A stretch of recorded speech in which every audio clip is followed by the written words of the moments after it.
मंडळी, Donald Trump, ज्यांना तुम्ही लाडानं तात्या म्हणता, ते एक असं अनगाइडेड मिसाईल आहे जे कधी कुठल्या दिशेनं जाईल आणि कुठे जाऊन आदळेल याचा काहीच नेम नाही. ट्रम्प कधी काय बोलतील, काय करतील आणि काय सोशल मीडियावर पोस्ट करतील याचाही नेम नाही. एकदम चक्रम माणूस. गेल्या काही दिवसात त्यांचा हा टोकाचा चक्रमपणा जग अनुभवतंय, बघतंय. भारत पाकिस्तान आमने सामने आले, युद्ध पेटलं. ट्रम्प या वादात बळच घुसले. ठीक आहे, घुसले तर घुसले, पण त्याचं श्रेय घेण्यासाठी त्यांनी जो उतावळेपणा आणि बावळटपणा केला तो हास्यास्पद होता. मोठेपणा सांगण्यासाठी त्यांनी काय काय दावे केले. आपण व्यापार बंद करण्यासाठी दोघांना धमकी दिली, दोन्ही देशांना शस्त्रसंधी करायला भाग पाडलं, त्यामुळे अणुयुद्ध टळलं, सगळं ठोकून दिलं. त्यातून नवा धुरळा उडाला. तो खाली बसतो ना बसतो तोच. त्यांनी आता अगदी कोलांटोडी घेतली. मी मध्यस्थी केली नाही म्हणत, फक्त मदत केली असं सांगून त्यांनी ही पलटी मारली. अणुयुद्ध रोखलं, काश्मीरचा 1000 वर्षांचा वाद, अशी अतिशयोक्त विधानं त्यांनी केली. खरं तर नाट्यमयरित्या आणि अतिशयोक्त बोलायचं, नंतर पलटी मारायची, ही ट्रम्प यांची जुनी खोड आहे.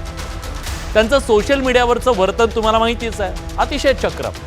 सोशल मीडियावर साक्षर असलेल्या कुठल्याही माणसाला जो कॉमन सेन्स असतो तो दुर्दैवानं त्यांच्याकडे नाहीये. ट्रम्प यांनी एक्सवर स्वतःचा पोप यांच्या वेशातला एआयचा फोटो शेअर केला. कोणी शहाणा माणूस करेल का? पण ते करतात. त्यावर जगभरातून टीका झाली. लोक म्हणाले हा माणूस असभ्य आहे, बालिश आहे. पण त्याचं काही त्यांना फरक पडत. लक्ष वेधून घेण्यासाठी आपल्या आजूबाजूला जसे उपटसुंब लोक असतात ना, अगदी तसे हे महाशय. जसं की मला पहा, पानकुल व्हा.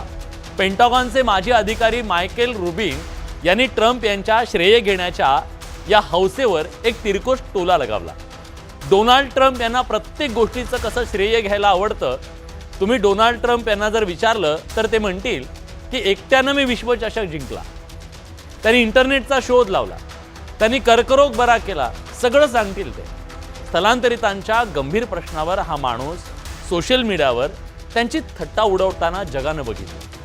बरं, या महाशयांच्या भूमिका कधी कशा बदलतील कोणी सांगू शकत नाही.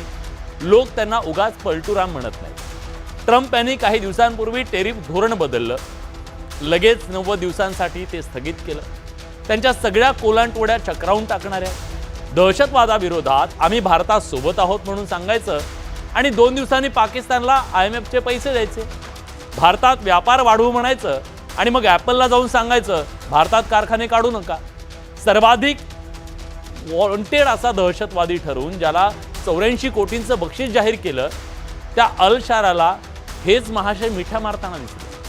ठाम धोरण नाही आणि कोलांटोड्यांना कमी नाही अशी ट्रम्प यांची अवस्था, म्हणूनच ते टीकेचे धनी होतात. पण प्रश्न ट्रम्प ह्या व्यक्तीचा नाहीच आहे. ट्रम्प अमेरिकेसारख्या महासत्तेचे राष्ट्राध्यक्ष आहेत. ट्रम्प यांच्या धोरणांमुळे अमेरिकेची आंतरराष्ट्रीय विश्वासार्हता कमी होतीये का?